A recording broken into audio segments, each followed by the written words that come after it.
Welcome to this edition of the Laurel Firewatch. I'm your host, Richard Blankenship. And today we're going to continue our series with interviewing family members of the Laurel Fire Department. And today we have the pleasure of having the Farrell family with us today, which they will be interviewed by Dan Sheffield, one of our committee members. We're also going to have Mike Cylinder here today, who's a life member, to talk to us a little bit about safety issues, especially with the time of the year with cooking, and some safety tips on that so everybody can be safe. And again, I will be talking again about how important it is to have operating smoke alarms in your home. Hello, I'm Dan Sheffield. I'm here with the Farrell family. John Farrell, please introduce us to your family. This is my wife Debbie, and my 15-year-old daughter Rebecca, and my 11-year-old daughter Diana. John, what is your first memory of the firehouse? My first memory of the firehouse would have to be when I was really little and staying at my grandmother's house. She lived next door to the firehouse, and just hearing the house siren going off for a call, and of course I would be running out the front door, stand on the porch to watch all the trucks leave. John, how long have you been involved with the Laurel Volunteer Fire Department? Well, I joined in October of 1990, was when I was voted in. I was 21 years old at the time. And basically, you know, it was an adventure to say the least.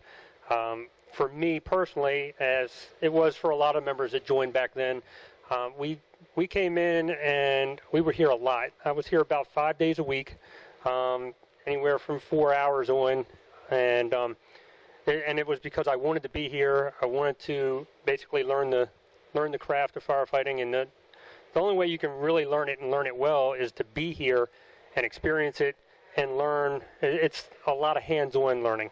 You know, book learning is good. You got to learn some of the book stuff, but until you apply it, it's really not going to come together for you. And then, of course, that changed over the years when I started into becoming a line officer. You know, I'd have my own duty crew and that kind of thing, and that's when I started. As I went up the ranks, I put in more time. And my first round of captain, when I was captain the first time, I was here usually six days or nights a week. I was putting in 40 to 50 hours a week, in addition to my 40 hours a week at work. Then after getting married and having kids, then I had to start pulling back from that. I couldn't put that kind of time in anymore. So that was the good thing. It allowed for me to adjust my participation level as, you know, other requirements, you know, led me to do. 26 years member at the Laurel Volunteer Fire Department. Did you have other family members in the fire department? Well, so it started out in the beginning. My great-great-uncle was one of the founders of the fire department. And then after him came my grandfather. He joined, and my father joined after that. And then of course, my grandmother was a member here also as a auxiliary member. And then it kind of expanded from there, because at the time, back in the beginning of this department, you usually had to be a family member to get in. And then it kind of expanded to close friends were getting in, and then as it is today, there's a lot of people coming in that have no connection to the fire department at all. Very nice. What were some of the responsibilities that your family enjoyed at the fire department? Well, so my great-great-uncle, he went through the ranks as far as he was a chief here once. He was president of the Maryland State Firemen's Association at one point. I can't remember if he did the PG County level or not, but he held those positions. My grandfather, he got to the position of a driver. He didn't have an interest in being an officer, but he did become a driver of the apparatus. And then my father, he basically stayed as a firefighter. And then my grandmother, she went up to the position of president, as high as president for the Ladies Auxiliary. What did it feel like growing up around the firehouse? Well, at the time, when I came along and I was at a point where I could remember what was going on, most of my family members had either reached an age where they weren't running fire calls anymore, or other responsibilities had pulled them from the fire service, so they were no longer active. My grandmother she stayed active all the way to the end as far as doing stuff with the auxiliary and that kind of thing. And with them living right next door, and I would stay there a lot. I got some interaction that way with them, just talking with the older members that they hung with. And every now and then, I would get to go over to the firehouse, which was a real treat because you normally didn't get to go over there. Thank you, John. 26 years with the fire department. Can you tell us of some programs that you may have brought on board? Well, in November of 1997, before November 97, I had sat down with then Chief Richard Blankenship and floated the idea of starting a honor guard within our department, which would be used to, at the time, my main thought was rendering honors to those who have gone before us, that have passed away, and then we could basically give them an honorable send-off, which then kind of expanded into color guard duties for like doing parades and things of that nature. So we came to an agreement that that would probably be a good idea. So in November of 1997, I basically pulled together some people to try to get one started, and it has since grown. We still have a few of the original members that are still active, and then we've expanded from there. So we've got, I think we've got 16 members on the Honor Guard right now. They're all trained to different levels at this point. We're trying to get everybody up to have all the same knowledge base so we can plug and play as people are available. But we've done multiple funerals at this point. We've also gone and assisted other departments with preparing for funerals because fortunately we're not doing that every day. So if you've never done it, or it's been 10 or 15 years since you've had any dealings with loading a casket on or off a fire truck, because that's got its own challenges to it. We were able to help them, get ready for the actual rendering of honors. 19 years of managing the Honor Guard and bringing it on board.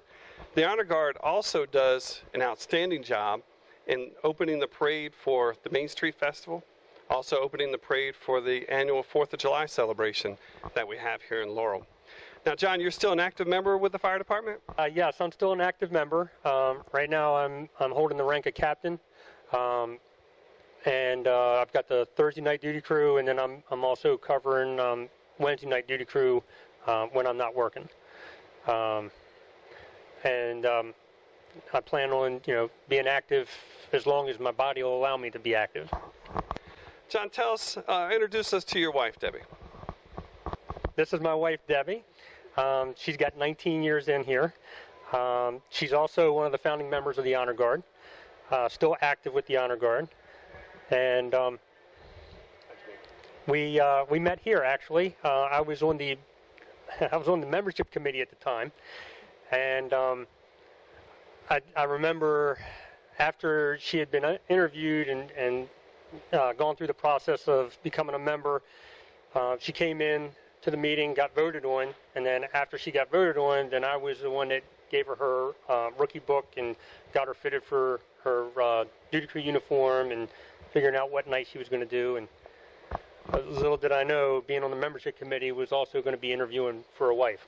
Debbie, welcome aboard. How did you first become involved with the fire department? Thank you so much. It's so great to be here with the Laurel community. Once again, actually, I've been on the Firewatch a time or two before. Some of you may recall that.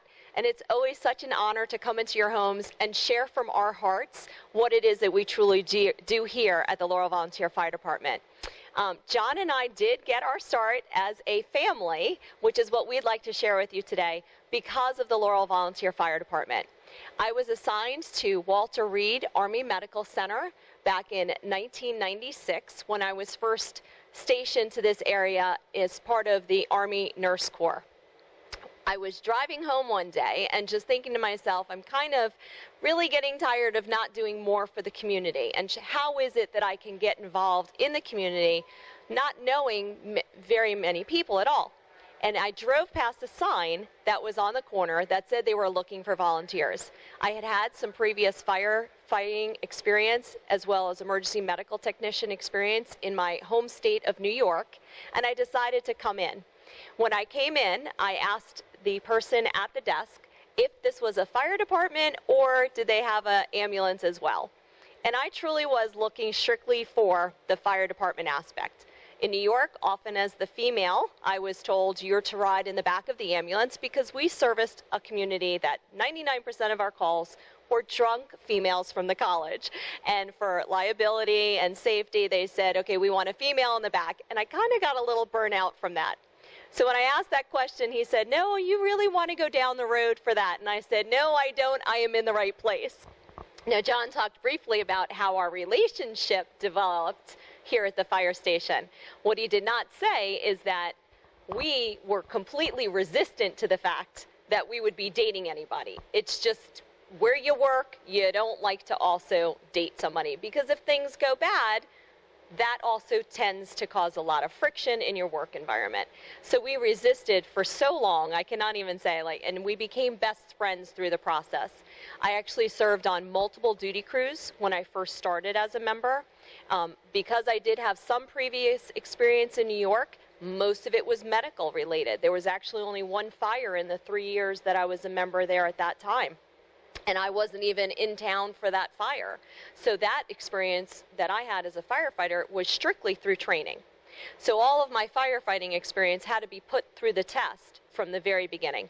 So I did everything I could to prove that I at least had the knowledge base that we could build on, and then we just went with experience from there. And it's been quite the adventure. We've had our children with us through the entire step of the process. I actually have pictures of Rebecca when she was just an infant. On an annual basis, we're required to be fitted for our self-contained breathing apparatus, commonly known as our SCBA. And during one of those processes of John and I both being tested at the same time, you can see her as a newborn still in my arms. And John and I were actually one of the first couples here to have children and then bring them and have them involved at the fire department. So that was very interesting too. If there's any women out there who can relate, and some men who you're not so keen on holding a newborn baby, and I would really enjoy some of these moments of seeing some of the biggest, bravest men I know taking on a little baby and so afraid to just hold them for a second. I'm like, you just swung an axe on a 10-foot building. Come on, you can handle this infant who wasn't even crying. So the children have learned to adapt as well. What are some of the things that you remember about coming down to the fire department? What do you enjoy about coming? Because you get drug out of bed a lot. You come down for a lot of different parades, a lot of different events. Sometimes it's just sitting here watching us go off on a call. What is it that you can think of that you truly enjoy about the fire department? Well, I love the fact that everyone is a giant family here. No matter what you are going through, they will always be there, no matter what. And you cannot get rid of them. Believe me. But I love how open they are to you as well. If you're ever going through something, they will be there to talk to you about it, no matter what you are going through. They'll drop everything for you. Everyone here is either your uncle or your aunt. Some of them are even like big brothers and big sisters that I have definitely never had, being the oldest. But it's so opening coming to here. I love coming down here all the time. So Rebecca, being 15, is now starting on that dating scene. And she is truly, this is what this is embarrassing, cute blushes from. She is learning how these uncles down here are very protective of her. And quite frankly, I'm really happy about that. Diana, what is it that you like about the fire department when you get to come down? What are some of your favorite events that you get to come to at the fire department? I know I'm putting on you on the spot. Is there one thing you can think of? We had the open house here, and nobody was being the mascot, so me, Becky, and Ainsley all dressed up as them. Ainsley was the firefighter, I was the dog, and Becky was the bell. That's awesome. John spoke a lot when he first came down to the fire department, how he was down here up to 5 days a week. Quite often, it was almost every day, and how many hours that he put in. And frankly, I did the same thing too. We were younger then, we didn't have children, but through the years, John and I have exercised what it truly is to balance family, work, and our ability to give back to our community. And through that process, the department has truly worked with us. We need people. We always need people to go out there and to help serve. And we need people in varying capacities. And through the years, we have exercised that true flexibility that this department has to accept anybody willing to help in any aspect at all, whether it be when I was close to delivering the children and just doing computer work. So if there's somebody out there with computer talents, we need you. Whether it be, modifying the times that we come down, sleeping in when we are able to sleep down. Currently, John is serving as what we call a line officer again, whereas on an annual basis, our officers are elected by our personnel. And he serves as a captain currently, and he's assigned the Thursday night duty crew, what he chose. The officers work with one another as he's on a swing and rotating shift to cover one another. It's when you are going into a building and you're willing to lay down your life for a complete stranger, which is you, somebody in our community who I may have never met before, you certainly know that that person next to you, you're willing to do that same very thing. And you are not going to leave without that brother at your side. And I did come into the service quite a few years ago, so the common term firefighter is unisex, and I do refer to it as a brother, not to exclude my sister, so I apologize for that if anyone is offended. But Dan had asked me earlier if I would be willing to discuss some of my proudest moments as a firefighter. And I have to say that some of my proudest moments as a firefighter are not always moments that I truly own the emotion of being proud. And what I mean by that is I find so much pride in seeing that person next to me doing what they do on a daily basis. I have pride just going down the street, looking at the person next to me, and knowing that they're taking time away from their family, that they're willing to do what it takes to go help this stranger with me, and that we're going to be there for one another no matter what it takes. Debbie, what do you believe is the successful key to having a good experience at the firehouse? There are many key factors, actually, that will help somebody be successful at the fire department. First and foremost, you have to be willing to do the job. There are some things that you're going to be asked to do that are not always fun. It is hard work. I can't think of there. I remember one guy came here to the station and he had a snake in his car, and jokingly he says, they sent me to the fire department to help get the snake out of my car. And I said, no, actually, you want to go down the road. And I gave him directions to the police department. I don't like snakes. So, of course, we were joking, and we did help him get the snake out of his car. But you never know what you're going to be asked to do. You must keep an open mind. And I think that you also must give your fellow firefighter grace. There are some things we get frustrated when we can't physically do something. We get frustrated when we're asked to do something that you really thought you were going to be doing that day, and then you're needed in another area. And having that grace and understanding and working as a team member. You cannot come in with a childish attitude that I'm here to do this and only that, and then I'm not going to do anything else. The people who are truly successful here give all that they have for whatever the mission is at that moment. And in the beginning, I would say key to a successful endeavor here at the fire department is in the beginning, you have to put your time in. You're not going to be able to do it 4 hours a week and get the information and the training that you need. it requires, it's a necessity that you put in more than 4 hours a week. And there's multiple opportunities to do that. Very nice. Debbie, do you think your kids are going to grow up to be firefighters and EMTs with the Laurel Fire Department? I'm not so sure about that. My children have no desire for blood or guts. And unfortunately, that is something that we can be involved in seeing and things like that. How about you answer that question? What do you think? Being an EMT is probably not on the table at all. I am able to see my own blood, but when it comes to someone else's, that's when I go down. As for being a firefighter, you do see some disturbing things then too if someone's flesh is burned, you know, not to be too vulgar, but I do not think my stomach would be able to handle that. But I would love just to support everyone who decides to go into this, because this is a dangerous thing to be willing to run into a burning building, but they definitely get all the support they can need. How about you?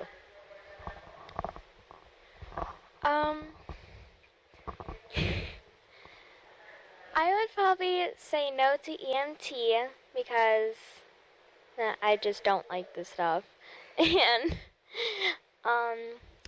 firefighter, I don't really like going into like fire because then, yeah, it's just not safe. Recently, we had our Fire Prevention's annual open house, and the girls talked about how they served as the mascots, and they had such a wonderful time when they were there. John had mentioned to me when the girls and I had stepped away or were taking care of some other things about the most adorable little boy who had come up to his table. And would you be willing to share that? So the table I had all the different equipment on it. And, you know, people could ask what the equipment's used for, how much it was, that kind of thing. So depending on what kind of information they were looking for, you know, I was trying to provide that. And so this lady brought her little boy up. I think he was about 4 years old, maybe 5 years old. And he had a book tucked under his arm. And it was a firefighting book. And he walks up and he says, "Let's see how many of these things I have in my book you have on your table." So I'm like, okay. So we're going through, and he's like, "Well, what about this? What about this? Well, that looks like this." So he's putting it all together. And I mean, he is just, it's almost like he's trying to give me an education, which is great. So we had a nice exchange, and we were pointing out all the different things, and he's like, "Okay, well, I see you have that, but what is that for?" So he came armed with real questions, and he hit everything. I mean, I think he got enough training that day that he could have put it in an application. He'd been riding as a rookie firefighter here this month, right? But it's when we start seeing the public come into these events and they have questions and they you know, and they're meaningful questions, you know, it's rewarding to be here, to be able to answer the public's questions and educate them. And then we get educated by them also, because now you're learning about the people that you're serving that you don't see all the time. John, Debbie, thank you very much for sharing your experiences with us and sharing your family with us. Thank you. Hi, everybody. It's Mike Sellner from the Laurel Fire Department. I'd like to wish you first off a very, very happy Thanksgiving. With today's talk, we're going to have a couple of Thanksgiving tips and something that we developed for the senior citizens slash active adults of Laurel that I transport with the city senior bus service. But first off, I'd like to dedicate this show in the memory of Tricia Bayless, who's a daughter of Bill and Maylin Bayless, who are life members here. Tricia passed away recently from a unknown illness. She was a member here at the station for several years, transferred down to Greenbelt Fire Department, where she was on the board of directors and was their first female fire technician. Also, I'd like to dedicate it in the memory of Vic Whipple's father, Vic Sr.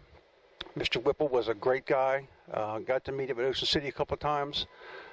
He had these Budweiser swim trunks that every time I saw him, I always had to make mention about him. And he laughed, gave me a big high five and handshake. But both very good people. They'll be very, very sadly missed. And my thoughts and prayers are out to both families. So, all right. So real quick, this is something that I kind of developed for the senior citizens of Laurel. It's a news you can use type of publication. Has different. First one has the picture of our $1 million fire truck on here, Tower 10, which you see right here next to me, and it has a lot of different fact sheets on fire safety, cooking safety, disability information. Even has a word search puzzle that I had a couple of the seniors who ride the bus with me during the weekdays take a look. They said it was very informative, very well done. So we'll try to have some more of these printed up, and we'll have them at City Hall, and I'll try to get a couple down to the Laurel Armory as well. Also, we have some Thanksgiving safety tips. Of course, Thanksgiving's right around the corner. Let me get to the good page here, if I can read this. Of course, it's always important about holiday safety to remember to keep an eye on what you're cooking and to be safe while you're cooking. Of course, Thanksgiving, usually the big deal is cooking turkey, and then everybody watching football games. But a couple of quick tips, a recipe for fire safety. As a matter of fact, you can get this from the U.S. Fire Administration's website. I believe it's right on their front page.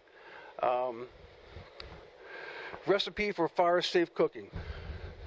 Keep an eye on what you fry. Stand by your pan.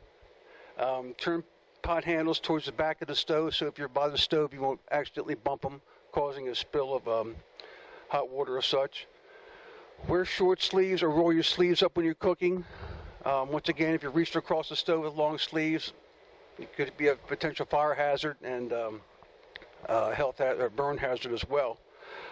Keep a pan lid or a cookie sheet nearby in case you should have a fire with one of your, especially if you're cooking something, pots and pans with anything with oil or whatever. You can put the lid or the cookie sheet over. It'll smother the flames. Never, ever throw hot water on a grease fire, because you've heard of Christmas in April. You might as well not have the July 4th in November, because it'll splash and cause some serious burns. Once again, cooking is the main cause of home fire and fire injuries, and by practicing these fire tips, you can prevent any type of fires or injuries, especially this time of the year. Once again, from the engine room at the Laurel Fire Department, I'm Mike Sellner. I'd like to wish everybody, on behalf of our members here, a very happy Thanksgiving and holiday season. Okay, I'd like to take this time to thank the Farrell family for coming out today. That was some good information, some good history of the Laurel Fire Department. Also like to thank Dan Sheffield for his time, and Mike Sellner as well. And also got to thank the guy behind the camera. We don't get to see him too often, but he does a lot for this department. That's Paul Kirkpatrick, who shoots the show for us on a monthly basis. And Paul, we really appreciate everything you do. And again, like I said, we had a lot of good information today. Again, we just changed the clocks a couple weeks ago. And the slogan always is, when you change your clock, you change your batteries. You need to make sure that's getting done. Over the next couple of years, we're going to need to replace these smoke alarms with the 10-year sealed units. That way you don't have to replace them for 10 years, which is a big deal. And then once you put them up, they stay up. You can't take them down without using a tool to get them down. Because we have many fire deaths, and come to find out, when people die in fires, they either didn't have an operating smoke alarm, or they didn't have a smoke alarm at all, and that's unacceptable. So we need to do that. But on behalf of the officers and members and the Ladies Auxiliary, we wish you and your family a fire-safe holiday. Please be careful, and that's what Mike Sellner had to say about cooking. It's very important to understand that. And again, make sure the pot handles are turned back so the children don't grab them and we don't have any burns. And we'll see you next month on the Laurel Firewatch.